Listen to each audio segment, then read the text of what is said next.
Welcome back to Workplace Survival Guide, your go-to for navigating the complexities of your career. I'm Max, and with me today, as always, is Ray.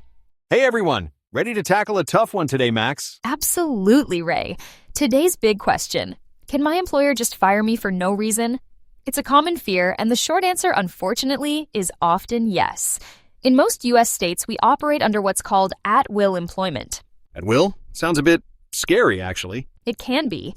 It essentially means they can fire you at any time, for almost any reason, or no reason at all, without prior notice. It's the default rule, you know? Like, thanks for your service, see ya. So, no job security at all? That's a lot to take in. Well, not entirely. Here's the crucial part. While they can fire you for no reason, they absolutely cannot fire you for an illegal reason. This is where the concept of wrongful termination comes in. Okay, what makes a reason illegal then? Because that's a huge distinction. It really is. The big one is discrimination. You can't be fired based on your race, sex, religion, age, specifically if you're 40 or over, disability, sexual orientation, national origin, or any other protected status. That's unlawful under federal and state law. So, if my boss suddenly starts making comments about my age or, my background and then fires me, that's a huge red flag. Huge red flag. Another major category is retaliation. Employers can't fire you for reporting harassment or discrimination, asserting wage or leave rights, whistleblowing on illegal activities, filing workers' comp claims, discussing your pay with colleagues, or even refusing an illegal directive. These are all legally protected activities. Wait, discussing my pay with colleagues? I always thought that was like taboo. Nope, legally protected. Imagine getting fired for that. It's just not right, and the law agrees. Good to know. So, discrimination, retaliation. What if I have a contract or like an employee handbook? Excellent point, Ray. That's where contractual and policy-based exceptions come in. Actual employment contracts, union agreements, or even provisions in an employee handbook can override at-will employment. They might require cause for termination or a progressive discipline process before they can let you go. So, my employee handbook isn't just a paperweight. It could actually mean something. Exactly.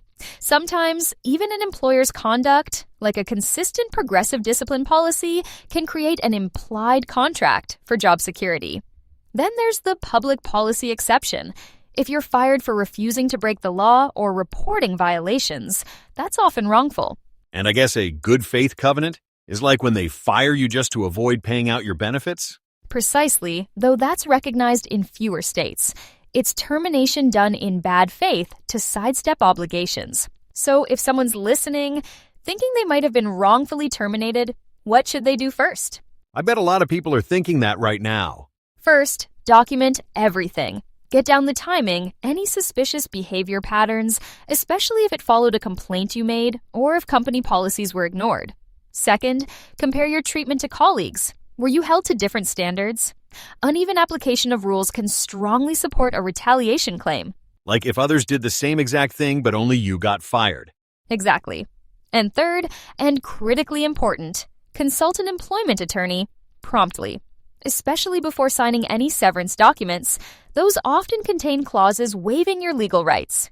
Do not sign without legal advice. That's huge. A lawyer first, absolutely. Absolutely. The bottom line, Ray, is that while at-will employment is common, if your termination was due to discrimination, retaliation, or a breach of an agreement, you likely have legal recourse. So, there's always a chance for justice, even if it feels overwhelming. There is.